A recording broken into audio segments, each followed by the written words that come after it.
just love the drama. Biggest U-turn since winter fuel allowance. Cut that. Because loose lips sink ships. And what the fans want is to stop teams being owned by madmen. Listen, you're really making a mess here. You're not doing what you're supposed to be doing. We're getting really cross with you. The sticky patch came when the rest of the team's sticky patch came, which was sort of January onwards. Grumble, boobs joke, hot wings. No, let me tell you, I don't have to look at this objectively at all. The Wednesday week! Put on your podcast! Hello, good evening, and welcome to another episode of the Wednesday week. Yes, it seems a million years since I've done one of these shows, and we're back for another episode, and we're going to try and, come back to what we like to call therapy, as Joel's comment, the first one of the evening, has said tonight. Joining me tonight, I've got Stevie, and I've got former child, now current podcaster, Blair Hardman. Blair Hardman. How's it going, lads? How's Christmas? Is it kicking you in the ass, Stevie? Yes, it's kicking me squarely in the arse and in the bank balance, and I can't wait for it to come. It don't feel like Christmas yet because, as we've just been talking about off air, we've got that much work, we are that busy, we're crawling over the line. I'm crawling over a line closer to the finish line than you are, Daniel. If you could tell people how busy you are at the moment, I think you might actually get a little bit of sympathy from the internet. But, it's roll on the end of the week for me. I roll on the end of the year for me, so I've got 2 weeks left, get New Year's Eve out of the way, and then I'm going to sleep for an absolute fortnight. In fact, Blair, you're a 9-to-5 guy. Have you broke up for Christmas, or are you going on a big pints day out on Friday? No, I don't do that anymore. It's a young man's game, that's fudge, isn't it? Well, or a clinging on man's game, as it. Clinging on man's game. I like it. So right then, go on. No, that's it. That's it. So just three of us so far this evening. We might get joined by somebody else later on. We'll see what happens. We'll see how it pans out.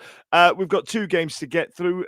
First one being an away tie at Watford on what seems like about 17 weeks ago, but we'll touch on that briefly. We'll get through it.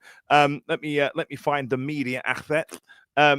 We had a starting lineup in the return of Pierce Charles, Jan Valery before he went to AFCON, and then Iofa Cooper gets a start. Max Lowe, Amas, Ingelsson, Bannon, Jamal Lowe, McNeil, and Kadamachi was the attacking force that day. Nothing much to talk about there, and I think we've probably said it 1,000 times. It all just depends on who starts up front, and that's pretty much the only rotation we've got. Weird game. Blair, nice to see Charlie McNeil getting on the score sheet. Nice little tidy finish. Oh, he absolutely tonked it, didn't he? It was a proper tonker. You can't go wrong with that. But yeah, and it turns out, what was it, 3 goals in 2 games for the lad. He's had let's be right, he's not been very good this season, but I can't be like hypercritical of players this season, performances and stuff, just because of the nature of the circumstances. But I don't think his level is the Championship, but the boy can finish, and when he gets a chance, he's put it away, hasn't he? So, yeah, came as a bit of a shock. Now, Stevie, away days have become a bit of an odd affair. There's something that people are clamoring for tickets for. People are wanting to get there and see it and be a part of it and see the lads and all the rest of it. But it was an odd one at Watford. What was it? It was like a Tuesday night, wasn't it, last week? And there was just little pockets of about 4 or 5 people. We couldn't get really any chanting going. There was the diehard fans there and stuff like that. But I feel like we're probably going to get into it later on. But this is something that we're going to see at some point going forward, isn't it? That these away games are going to be a little more poorly attended. To coin a phrase, it's an odd experience, isn't it? We alluded to it last week with the Blackburn game, and I was quite surprised at where we were with Blackburn because obviously it's relatively short in terms of distance travelled. It's not the worst place to get to, and it's a Saturday, so you'd expect that vibe and that buzz to be there and thereabouts. I didn't feel it. We didn't feel it at Blackburn. I know we're sort of talking Watford, but if you're this neck of the woods and you're getting down, I was never intending. There was no way I was ever going to be able to get to Watford on a Tuesday night with work commitments, and I'm sure there'll be other people that'll be in a similar sort of situation. It's one of those. I'll be interested to see how things pan out over the next sort of 2 or 3 away games. Ipswich is probably, and I'll stand corrected, it's probably going to be the worst game that you'll try and get to in terms of away. So in terms of attendance, it's an absolute ball ache. I've never been, but I believe you have to go into London and then come back out to get across to East Anglia, which makes it a problem. I don't know if we're now on a trend of people going, I've had enough. And I'm a little bit tired of going, and it's almost like it is becoming a, dare I say it, even for us lot who pride ourselves on being really sort of vociferous and vocal, and we travel in numbers, it's starting to feel like a bit of a chore. You know, certainly if you go to a place like Watford or Ipswich, where it's a big, relatively large stadium, if you go somewhere where we've not been before, and it becomes a little bit of a party atmosphere and something that you've not done, a bucket list sort of thing to tick off, then it's a different story. But when you've been there and you've done it, and I think we've travelled to Watford in number in the last 2 or 3 years, it didn't feel like destination travelling. Again, Tuesday night, getting up to Christmas, did we really need to be there? Did we really want to go and endure, given where we were after the Blackburn game, coming off the back of the Millwall game? We still sort of got that hangover from the Sheffield United game as well. It didn't feel like it was one of those games where you had to be there, dare I say it. No, and that was the shocking bit about it, that we actually got some kind of result, Blair. Well, I mean, Watford missed fucking boatload of chances, so I didn't know it to be right. I mean, Piers Charles made some decent saves. He did. Two very good saves as well. And then, well, we'll get into the goal in a bit. But, you know, Watford had some proper clear-cut chances, and they should have buried them, let's be right. I mean, what did they have, like 27 shots on goal or something? Yes, around that, like, it was bad. Like, if that was a game of FIFA, you'd be smashing your pad, wouldn't you? Yeah, you would. Yeah, you would. Now, joining us right now is Stokesy, who I don't think's been on since we beat Doncaster at the start of the season. We're just talking off air then, Stokesy, that I think the last player that we were waxing lyrical about with yourself on air was Dennis Adeniran, that we'd signed an absolute baller in this player. Just give me a mic check, Stokesy. Just give me a 1-2, just so I can get your levels. 1-2. Absolutely glorious. Absolutely glorious. Now, as Blair was saying there, Stokes, Watford absolutely, I go as far as battered us, but they were peppering shots in and all the rest of it. And there was a good defensive resilience, and we were winding the clock out for what seemed like a million years. Them equalising was kind of inevitable at one point, wasn't it? Well, I feel like us conceding in every game is pretty inevitable, really. So it just feels like I'm just zoning out for the rest of the season, and just wake me up when it's next season and we can start looking forward to some proper football again. Yeah, there is an element of that, and like, you know, Stevie was speaking a lot there about whether is it worth our time going to the games. I mean, you know, I've got a season ticket, and getting up to Hillsborough to go and watch us get battered at home is quite low on my list of shit that I want to do. Yeah. You know what I mean? Like, I've got other things to spend my money on, and you know, I saw a couple of posts, Stevie, online of people starting to check out after the Derby game. But I tell you what, actually, let's get into that later on. But let's talk about this penalty miss, Stevie. What happened? We couldn't really see it, and I only really saw it until after the game. In terms of the encroachment, it was their fella, the skipper's. He's given it the little shuffle, and he's gone, and he's hit it really well. He's hit it almost too well, and it's cannoned off the bar. And if you go back and look at it again, literally 6 inches lower, it's going to be one of those Pressman-esque type penalties. But it's come down the other side, and it's literally rebounded to the sort of 16 yards out in between penalty spot and edge of the 18. Straight into their lad, who was left-footed it into the bottom corner. Immediately, to be fair to the Wednesday lot, immediately they put their arms up. I don't know if that's something they're trained to do, but they've looked at the linesman, looked at the referee, and the referee was pretty instantaneous and said, no, he's blown his whistle and said it was an encroachment. So the lad who's put it away was actually in the area before the penalty was kicked. So he's got in too quick, and then obviously it's a little bit of luck on our side. It was never a pen though, was it? That was soft. Soft. It was soft. I'm not going to argue that it was soft or it wasn't. I'd have been disappointed if it had gone the other way. But you know, it's that cliche, isn't it? When we're down there, they're the sort of things that are going against you. 100%. Yeah. Do you know what I mean? So it's one of those things where you just go Wednesday. It's those things that are happening at the moment, and you kind of for a short period. And I know we've talked about that knowing that we were going to concede. For a short period, it felt like we might actually dig in and hold on there, because I thought we defended pretty well, to be fair. And it was only going right down sort of the end of the second half there when we decided that Jan Ballery's going to take the ball, and instead of taking it into the corner, he's going to give it the old John Barnes in 1989 and decide he's going to go dribbling into the area. Ball gets turned over, and as soon as that ball's gone out, you knew what was coming. You just knew what was going to happen. You could feel it, couldn't you? 2 passes later, you're down there, and you're looking at the clock. And I've turned to, the little ones on the sofa next to me, and I've gone, we're going to score here.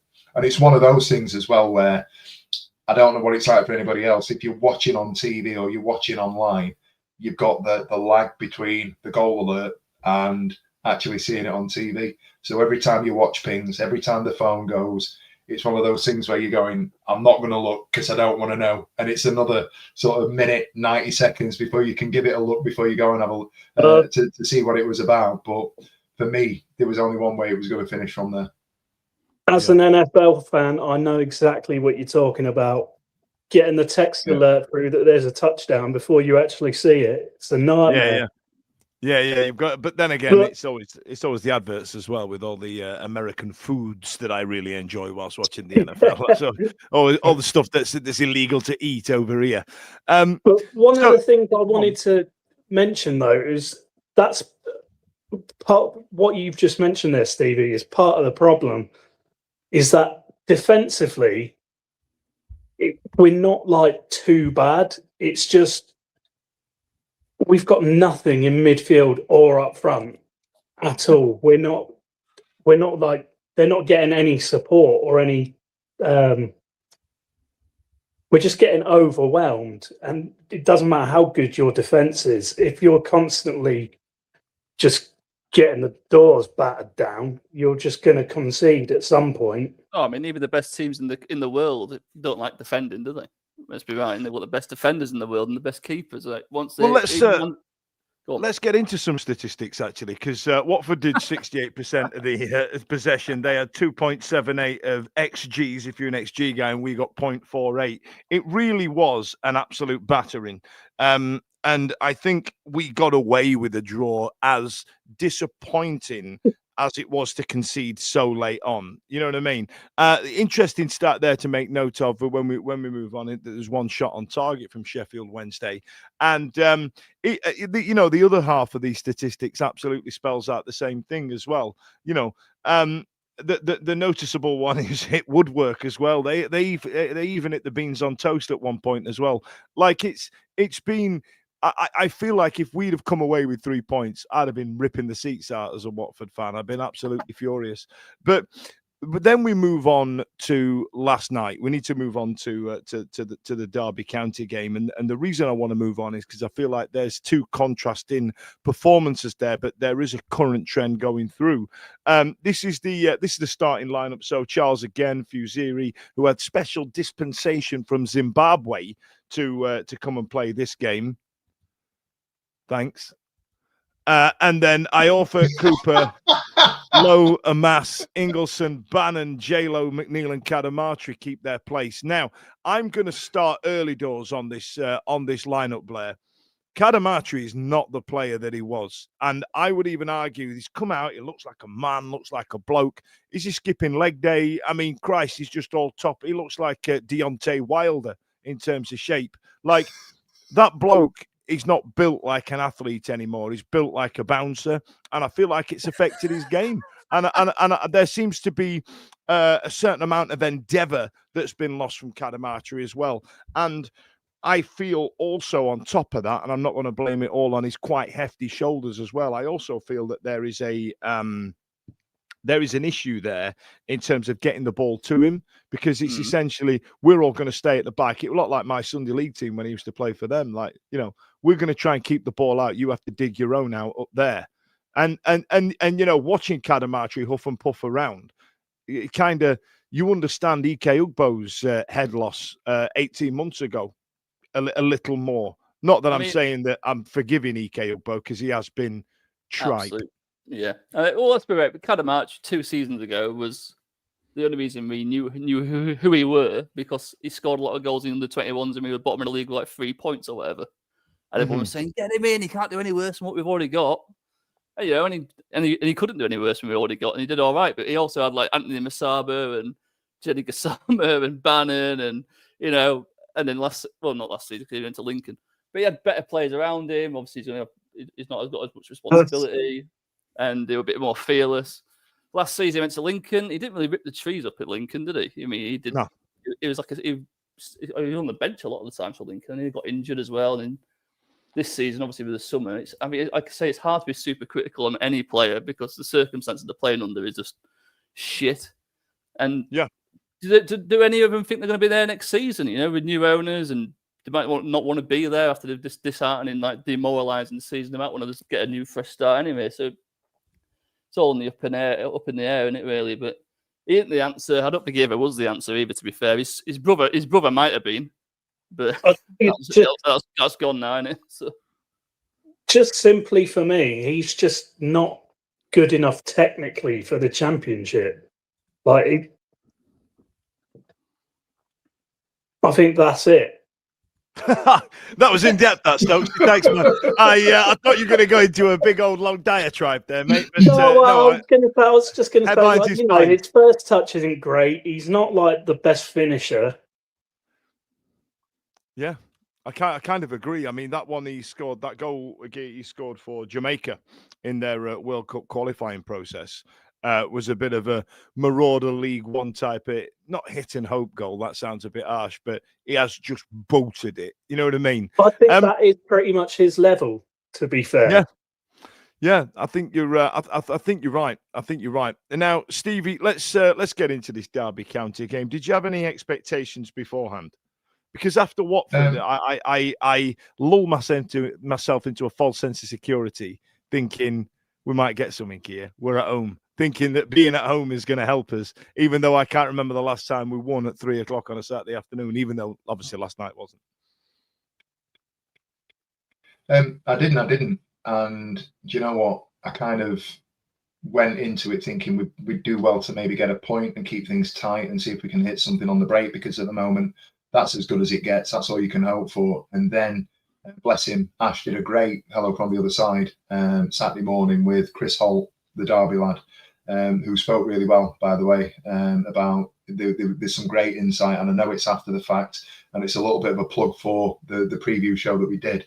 If you take away the sort of the preview chat, there's a good 10 minutes or so where Chris goes through the Derby County administration bits. He talks about what it was like when they were going through admin, talks about Wayne Rooney going in there, talks about the sort of the decline and how Wednesday and Derby have kind of been ships passing in the night, if you like, in terms of their recent history.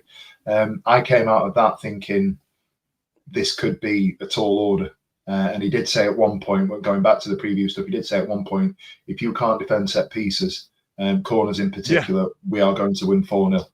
And I thought, I turned to my sister and did a hello from the other side. And their fella said, if we can't defend set pieces, we're going to lose 4-0.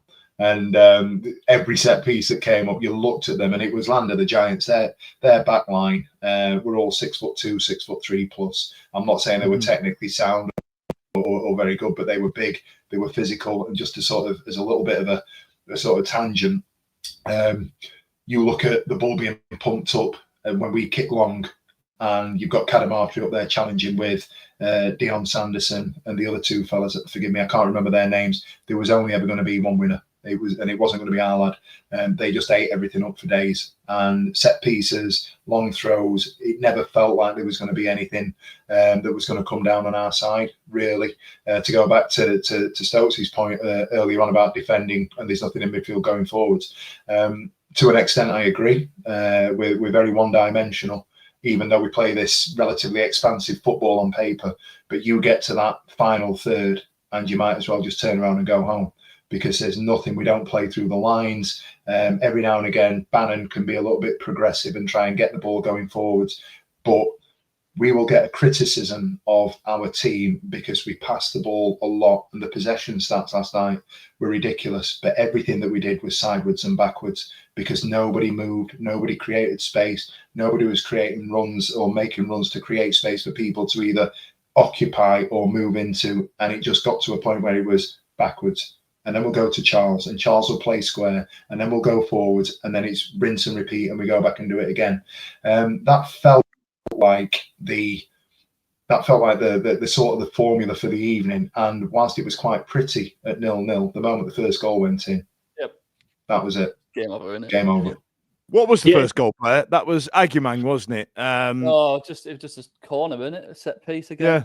And we just felt it was passing out the back, weren't it? It was passing out the back. Yeah, we gave it away. Cooper played it out. Cooper played it out. I think it was Ingleson, wasn't it? Yeah.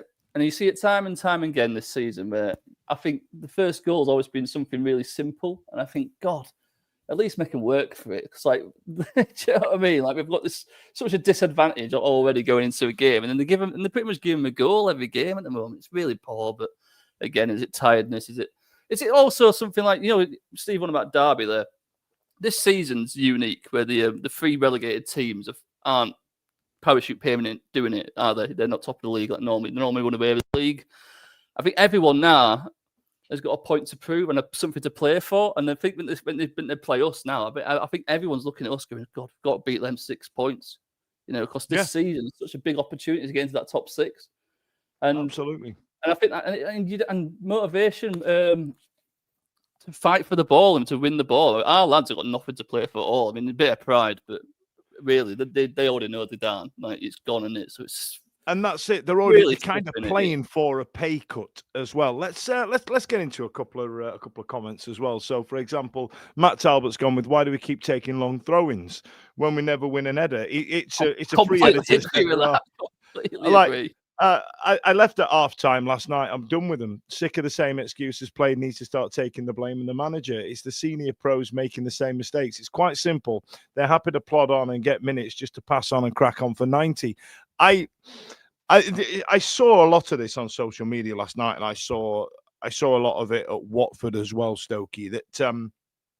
That there's like I don't know, there's a bit of a shift, and I hate to say it, but it's since the derby, since we got absolutely battered by Sheffield United, and we were abject, and we've been reticent to slag off the players and slag off the manager, given the difficult circumstances that they're working under.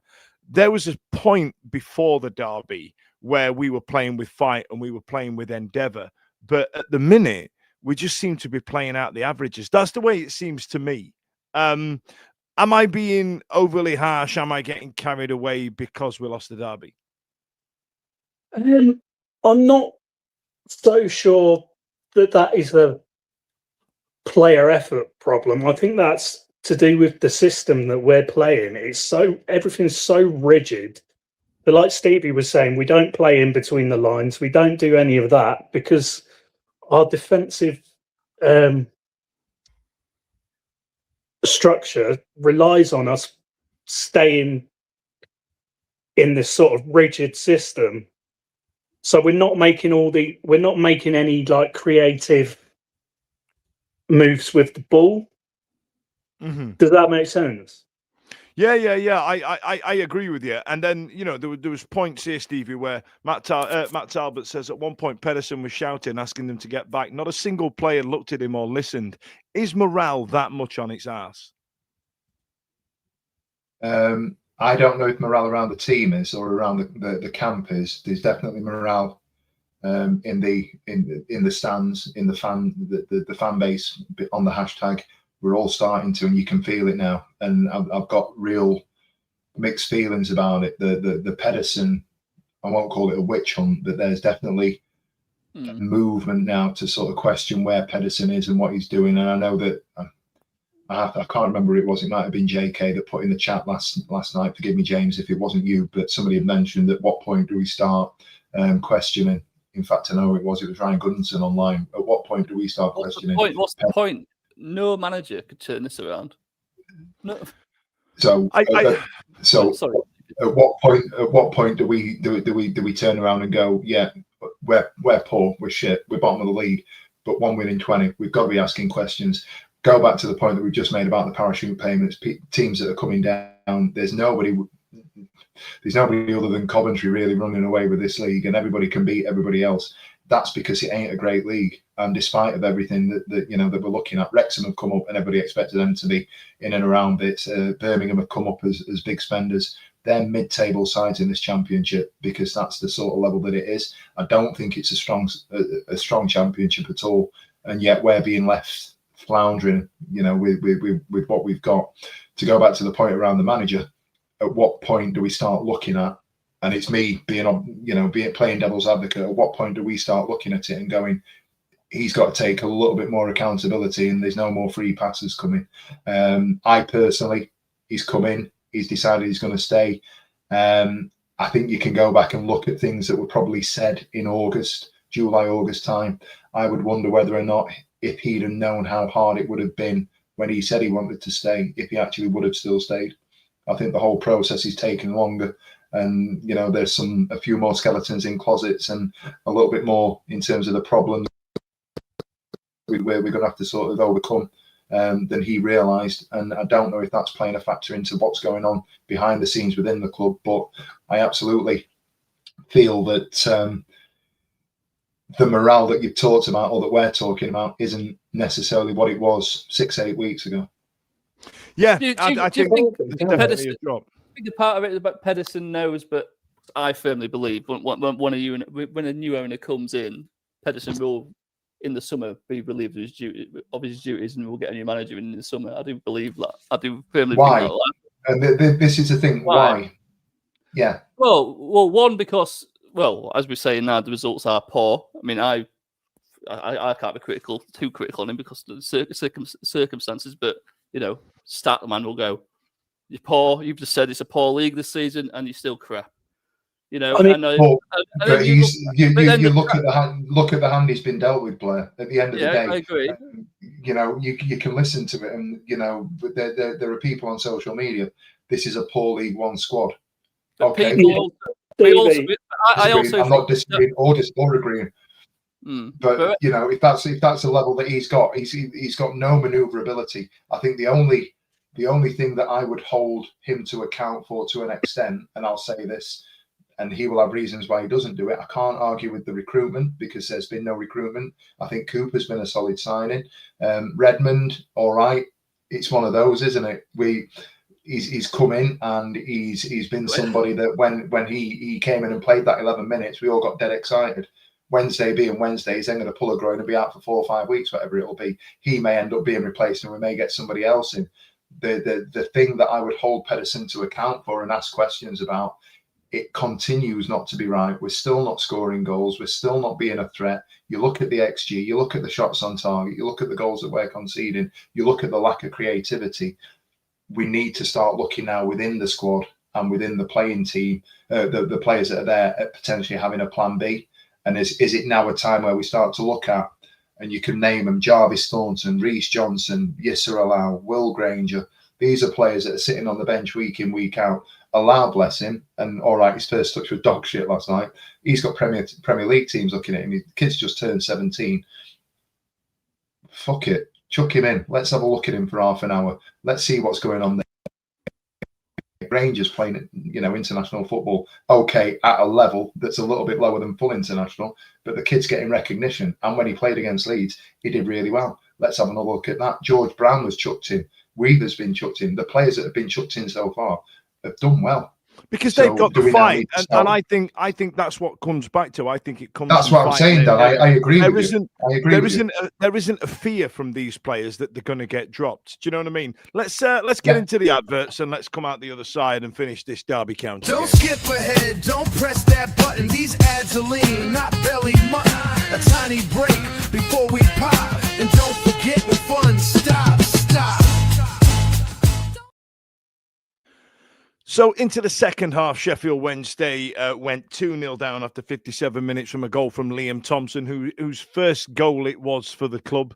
Great, well done. You know, charity FC and all the rest of the things we need to say and all the other nonsense that happens. Which one was this one? I can't remember. They all looked the same, these goals, didn't they? What was this the one where Fusiri got sent for a bag of chips? No, that was third. This was one that's come out for edge area. They just pumped it back in. He's chested it down and he's stuck it through a load of traffic. One of their players on the back stick looked like he might have been offside, but Charles was on the near side. I'm not one for always banging on about Molly, he says, but Molly's turned to me and said, Dad, why didn't he dive? And I just felt that Charles had gone to his right as the ball was going to the left. It weren't great, Charles, hasn't he? in any way. Well, I tell you what, let's come back to that once we've got this game out of the way. Like so Stokey, this third goal, that lack of strength from Sean Fusiri has absolutely sent me. I'm really angry about it because one, Ryan Brewster is fucking shit, and two, he's let that pig get all over him. You know, the big poster boy of Sheffield United's piss poor performance in the Premier League. The absolute top boy of it has now scored at Hillsborough and sent our makeshift fullback for a milkshake. I'm absolutely raging about it. Now, you'd be embarrassed, wouldn't you? Yeah. I've got nothing else to say to that. I mean, the lad got relegated at Carlisle last season, so he's, I don't know what we were expecting out of him. He's absolutely I actually looked into that because I saw a few people defending him and stuff like that. But there was periods where he actually got dropped by Mark Hughes as well. I mean, Sparky Hughes is the gaffer at Carlisle, and now he's managing in the National League. Well, speaking of, how do you pronounce his name? Fazir. Yeah. Because we've had discussions about him on WhatsApp ages ago, and I just don't see him as being good enough to play even League One, if I'm honest. Out of all of our youngsters, I think he's one of the weakest we've got. I wouldn't even go as far as calling him a youngster, though, to be fair, Stokes, because I feel like he's he's 22 now or something, isn't he? Yeah, he should be. This is essentially going to be his formative years. This is going to be his better years, where he's got a bit of endeavour, he's got a bit of fight, but he's also got the fitness to carry it through. And as it stands right now, he's underperforming. But if we were to say that to him now, all I've ever seen from him, going way back to when Cisco played him in a friendly that they streamed on YouTube ages ago. All I've ever seen from him is he had a decent engine. Yeah. But he didn't really do anything with or without the ball. No. Every time I've seen him since, it's been the same, other than the goal he scored against, was it Oxford? Yes. No, Oxford. It was Oxford, yeah. Oh, yeah. Yeah. I mean, like, with all the other young youth players we've had to rely on this season, I've seen a lot more out of all of them than I have from him. Yeah, I think there was definitely a player in there, and then like I said, if we were to approach him now, we'd probably say, the squad's threadbare, the morale's on its ass, and I get all that, but I wanted to get into the statistics here, Blair, of this game against Derby. We battered them. I said battered them 60% of possession, but look at that again. If you're an XG guy, 0.18 against Derby's 1.5, so it's not a 1.6. So it's not a classic game there at all. That possession is just passed it around the back, innit? And passed it back to Chip Charles. It's absolutely, it's nothing possession. And this is where I wanted to get to as well. So the second half of the statistics here is, the goalie's made 4 saves, and there's been a lot more shots from Derby. But the stat I wanted to get back to here, Blair, was 1 shot on target, and against Watford, 1 shot on target. Are we running the risk? And this is where I feel like the fans are getting frustrated with Pedersen right now, is that we're running the risk of just trying too hard to keep the ball out the net. We know we're getting relegated. Fuck it. Take the reins off, Henrik. Let them I think forward. I mean, it goes back to the man of the discussion, doesn't it? Like, Derby County is quite a fitting team to be talking about, because when Derby was in a similar situation to us, Wayne Rooney's Derby County worked their socks off and scored a few goals and got a few points here and there, and everyone went, "Oh, Rooney might turn out to be a decent coach. His team works really hard." Imagine what it would be like when he has money and his own players. And then that happened at various other clubs, and he was I don't think he'll manage again. Let's be right. He's not done very well, has he? And there's a part of like Pedersen. Again, it's such a weird situation. Like, we take the handbrake off, but what can he actually do? I actually don't think there's nothing you can do. Like, we lost 18 players in the summer.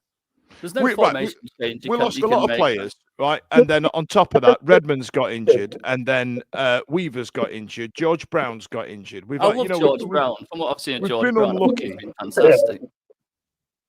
But earlier in the season, we were like making chances.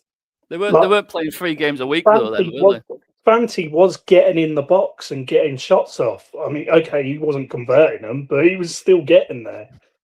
Yeah, they were flying into Rosed, but he was getting them in. But again, it's ever since the 3 games the weeks kicked in late September. Ever since that started. Fatigue is going to be an issue. It's going to be an issue, and there's a lot of questions going to be asked about Pedersen, because 2 shots in 2 games on target. I agree. It isn't very good. And Matt Talbot's nailed it here by saying, "Wasn't Pedersen the attacking coach last season? If so, I'm not so sure I believe it."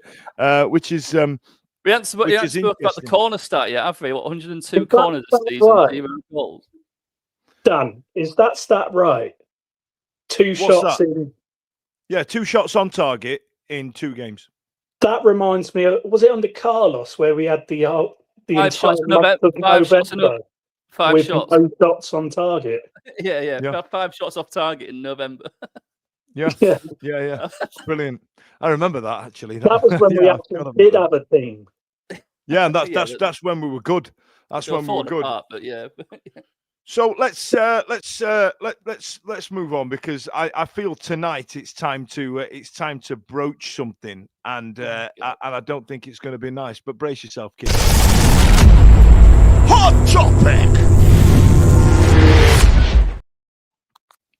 No, I don't think Barry Bannon's knees will last till next season. No. Do you reckon he's playing with an injury? I reckon he is running himself to the ground, and I reckon he's just 36, or is he 36? Yeah, I don't know. I just hope he hasn't ruined his career, because he's going to end up like there's no chance. I just got a feeling he's going to get to the summer. He's going to sit down in the summer, and his legs are just going to stop working. Yeah, so he's just ran overtime this season. It's just like, you're madman. I love you to bits. I'm guessing this isn't the hot topic. No, I tell you what it was about the hot topic, but I kind of when I played the Sting, I was a little bit reticent to say it once I'd thought about it. I was gonna say, if anybody else had been in goal against Watford and let that goal in, like for example Horvath, there'd have been a meltdown online. But because it was Charles, what about Cameron Dawson, Dan? No, listen, I've made my mistakes slagging off Cameron Dawson on the internet, but Robin fans don't like him even. That's hilarious. But there is an issue there. I think Charles isn't the player he was. So what I did, I kind of changed my mind, and I wanted to talk this out, because we were talking about Pedersen, which is why I brought it in, Stevie. I'm getting fed up of the same old shit he's saying every week. If it's if it's that, I mean, what do we normally get? We're not at the same level that we were the last few games. We're giving the ball away too easily. I'm really disappointed. The guys did it feels like heartbreak. The guys gave it their all. Oh, it's the same shit. It's the same shit. But it's one of those things where I'm kind of like, but what you changed? What have you changed? Yeah. The only reason you've dropped DK Ugbo is because he's on paternity leave. No, I can't disagree. It goes back to an extent to what I was saying earlier on. He's got to change it. You know, we can talk about the narrow squad that we've got and the threadbare nature of it. I would, and I'll say this controversially. Here's Stevie's hot topic.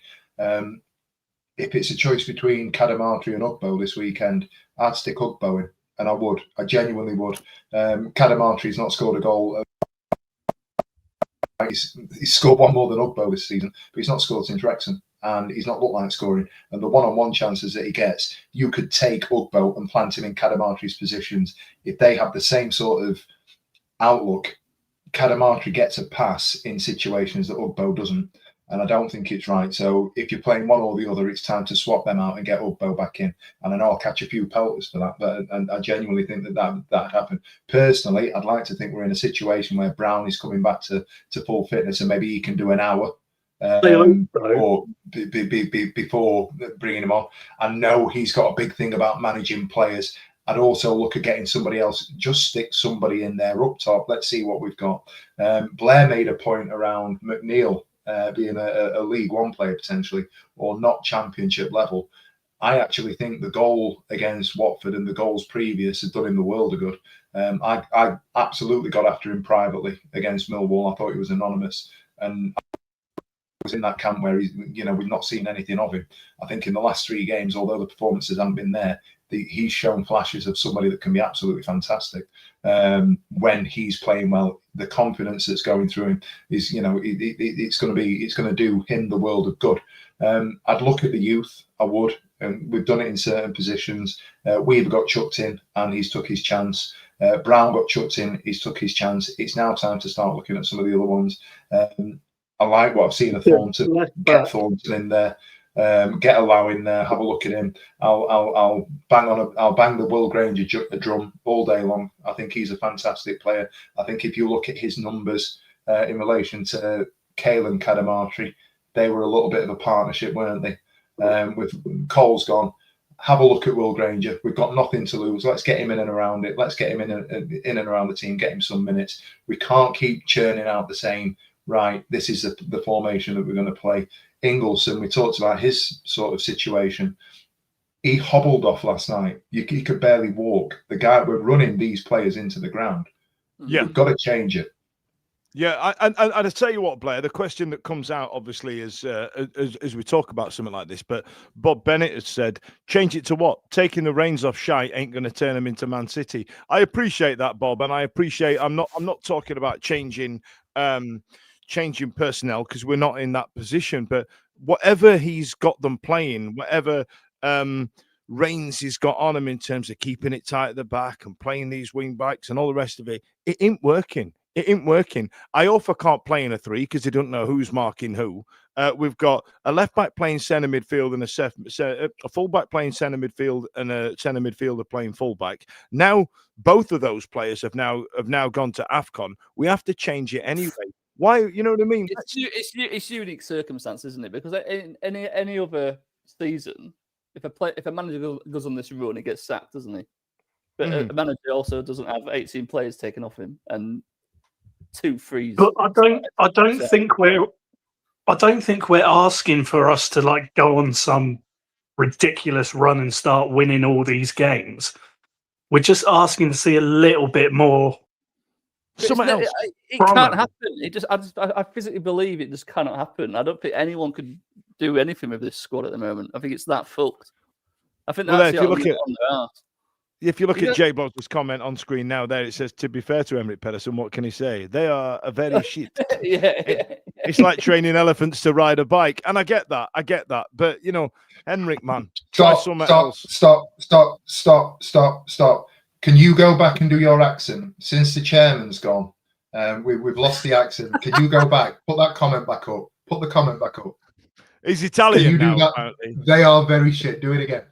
No, what it was, I gave it an Italian accent because I think he's put a misspelling in there, and he's written R-A, right? So he's going, they are very shit. And this is how this is the genesis of your Henrik Pedersen. This is how it accent. comes about, right? Jay Bloggs is gonna claim all sorts of wins on that, isn't he? By going, Hypothetically, our players end up with getting frozen pizzas when they're unveiled at Hillsborough. Yeah, that's it, innit? That's it.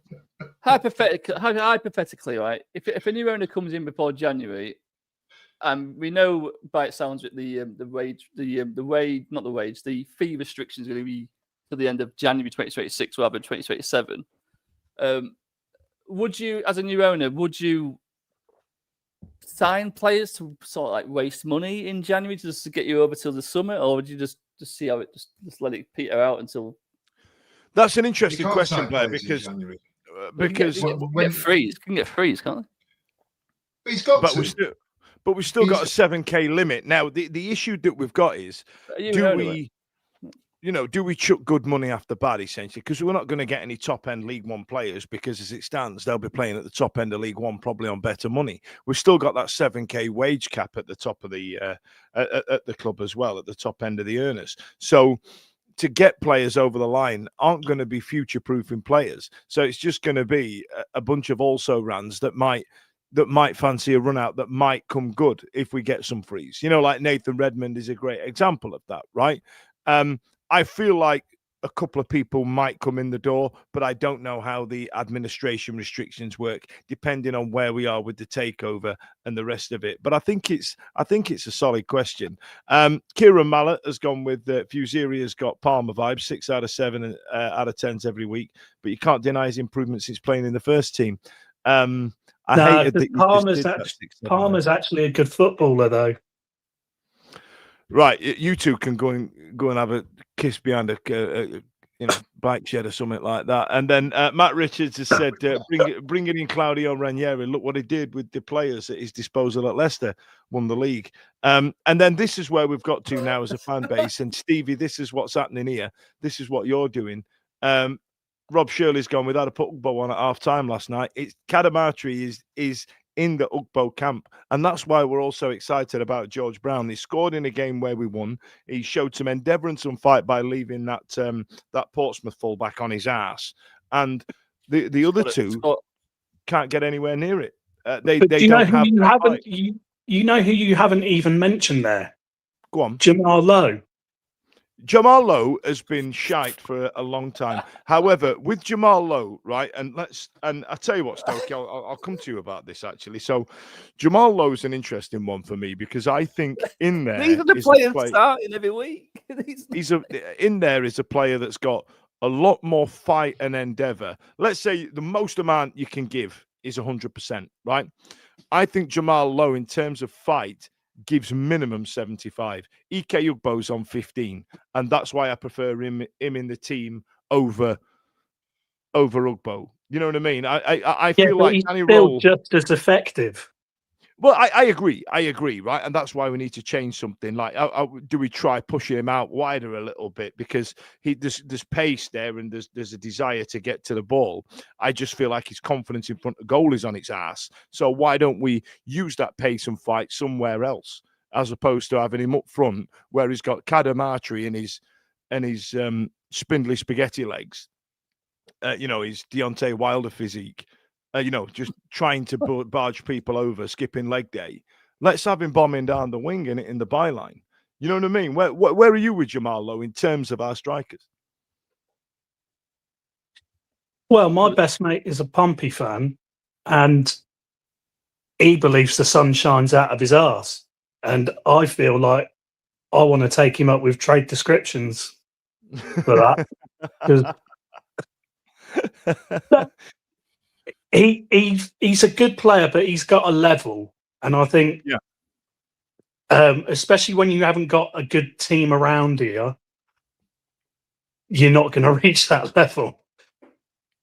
Well, yeah, I know, but I feel like when he was playing under Danny Roll, what we had was a part. You know, we spoke a lot on this show about not getting two good halves of football out of Danny Roll, and the first one was usually spent battering teams down and chasing things down, and then changing it at half time, and then bringing on players like Masaba and Gassama to try and change it up a little bit. And Lowe was always the first half striker, and he would go battering down, and there was fight and endeavour to, you know, don't get me wrong, he still didn't score any goals, but he put the shits up the defenders a little bit, and I feel like that's what he offers, if I'm picking positives.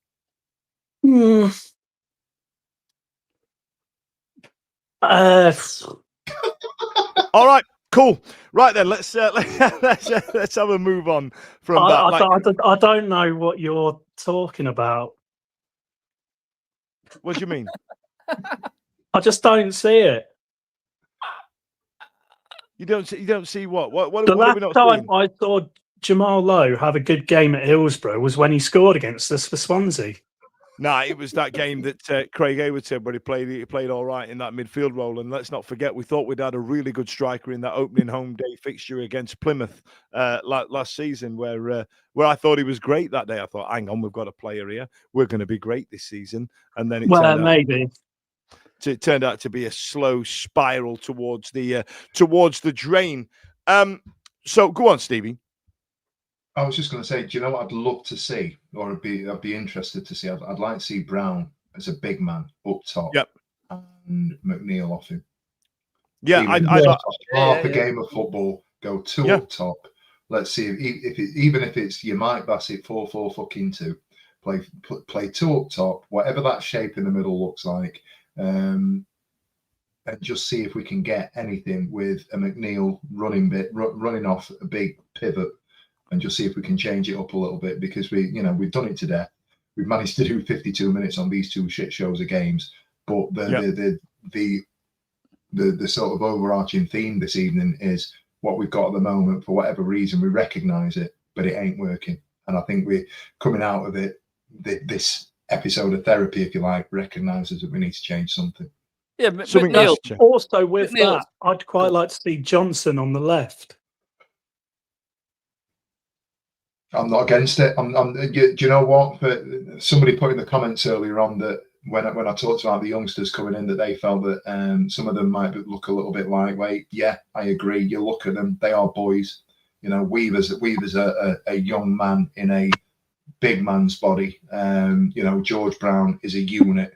These are big, strong boys. Whereas your Johnsons, Thornton looks a little bit slight. Allow is 17, for God's sake. I teach kids at school that are young, that are older than Allow. Do you know what I mean? Granger's the same. These are kids that are going to fill out, but protect them, do it in the right way. Let's manage it, but let's get these kids some minutes on the pitch now just to change. The thing is, Johnson's 19 though, isn't he? So I think we're getting to the point now where he has to be sort of ready to make some sort of step up. Yeah. And out of all the I appreciate it's a very small sample size. Out of all the youngsters that I've seen so far this season, he's one of the ones near the top that I reckon we're probably going to have in our first team next season. Will Granger Brown and Weaver. Just on that point, though, we're now in that situation where we're talking about who we want to see, and we can have that conversation now. You'd say Johnson, I might say Granger, Blair might say. At least we're having that conversation. We're recognising that it's time, in our opinions, to do something a little bit different. And I don't think that's a bad thing. I think that's actually we can't talk about rotating players out in terms of big money signings that have come in, or the experience that's come through the door. Yeah, we've got that, but let's start getting some of these older heads that we're inevitably going to get. And in that second half of the season, we know where we're going. So let's just see if we can get some minutes and get people giving a little bit of advice to a Johnson or any of the other youngsters that we've said. I agree, but the sad realism of being a football fan these days. But you throw these youngsters in, you lose another 10 games in a row. They have semi-okay games, and there will be a portion of fans who are good and they're not good enough, and that's just the way it is, isn't it? And will that do their confidence any good? I don't know. Yeah, so one of the One of the big conversations are back on what you were saying there, Blair, about the chucking the kids in against Leeds. That was chucking them to the absolute wolves. That genuinely really was. Before that game, that is literally hanging those kids out to dry. And then they won. They won, and Jamal Lowe scored. and that's where we get this. That's where we get this from. Now we've had Matt Talbot saying I thought Sikera looked good, and he scored an absolute beauty of a goal. Ernie Weaver was outstanding against Pompey, telling Bruno Fernandes looked good, didn't he? Let's just start shouting fucking players, shall we? Like a pub chat. Jesus Christ, shut up, man. Oh, do you remember? Do you remember when Paolo Di Canio played for Charlton? Do you remember that 2009 Portsmouth team? Do you remember? Do you remember Ash Baker against Aston Villa? Do you remember who did he play for? All right. Hot topic. Nico Crancher. So, ladies and gents, listen. I'm going to wrap this up because this is an absolute. Ian Carverhouse. Ian Carverhouse. Yeah, you've won. Well done. Junior Agogo. So, before this absolutely dives into absolute nonsense, I'm just going to wrap it up and tell you a few things. Now, boys and girls, coming up tomorrow at 5:00 at the club in the Charlton Lounge at Sheffield Wednesday, we've got the Panini Swap Shop. Now, this one's for the kids, not the weird dads who are trying to collect the books. You've got your own grown-up money. You can, you know what I mean? You can buy your own stickers. But we've got the family swap shop coming up at the Charlton Lounge.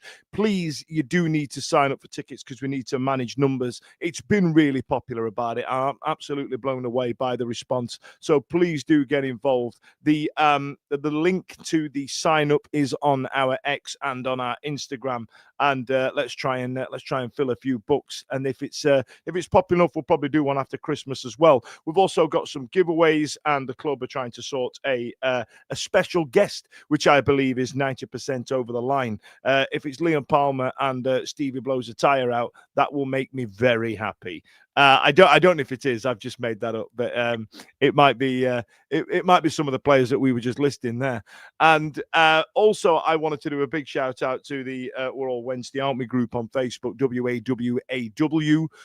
Get yourself involved in that group on Facebook. It's run by Matt and Sarah, and Matt texted me and wanted me to do a big shout out to Sarah that does all the work on it. And if you do want to get involved, then I knew it.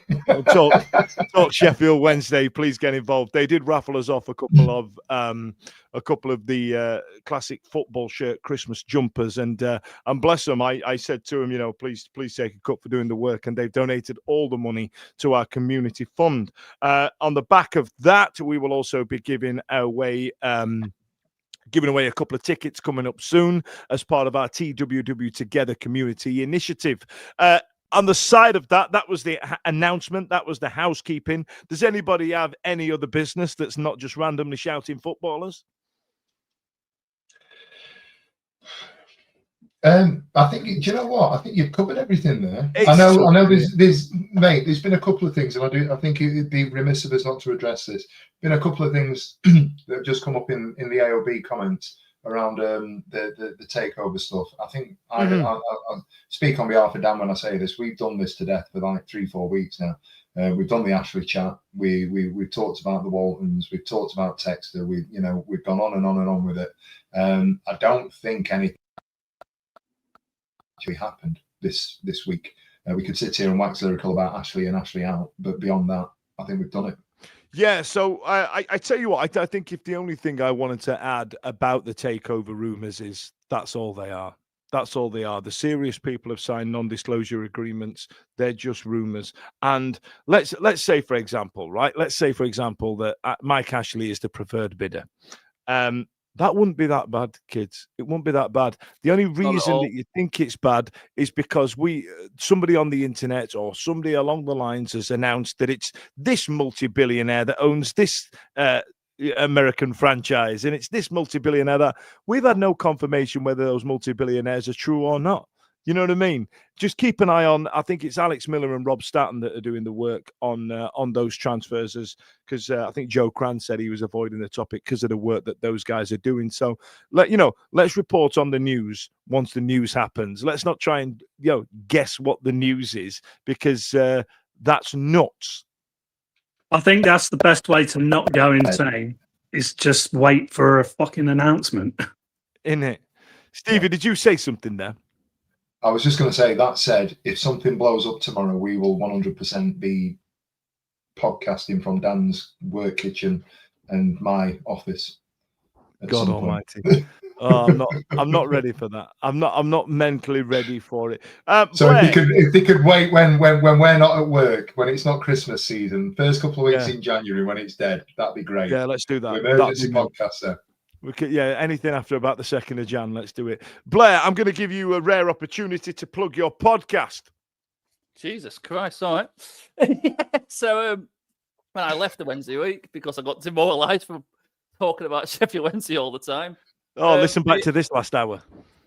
Yeah, me and my best friend from York, who I don't see that often anymore, started a podcast. We talk about Premier League more than he's a whole fan. We do mention Wednesday and Hull every now and then. It's called Kicking Off Football Podcast. And thank you very much, Fudge. No worries at all. No worries at all. If you tag me in it, Blair, I'll give it a repost. Stokesy, thanks a lot for joining us tonight. Comment of the evening went to somebody earlier on that said, I'm a bit late. I can't find it right now, but it said, I'm a bit late. What was with Stokes? John Wakefield. Was it John Wakefield saying, what was it with Stokes' angle on his camera? I now know what it looks like from his penis's view of his own face. And Spend Dog, make sure you give me 3 rings when you get home. Thanks a lot for joining us tonight. It's been an absolute pleasure. See you later. Every week, live from 8 p.m. It's the Wednesday Week. Bringing you football analysis. They said we'll win the league next season. Bringing you modern references. I did a little 1920s fist pump there. Not done that in a while. If we could do just a 1-to-1, not me because it'd last 7 days apparently, like Craig David. I should not have said that. I should not have said that. This shows like you're mental. No, I'm not. Clip that. Bringing you terrible impressions. Wibble wobble wobbly wobbly wibble wobble Cyber Jordan. When hey, you got to play a 4-4-2. She. I don't know where these jokes are coming from. Available on all social medias. Obviously, this goes out on YouTube and as well as all the other social media out there, podcasts, etc. The award-winning Wednesday Week. Join us. Put on your pod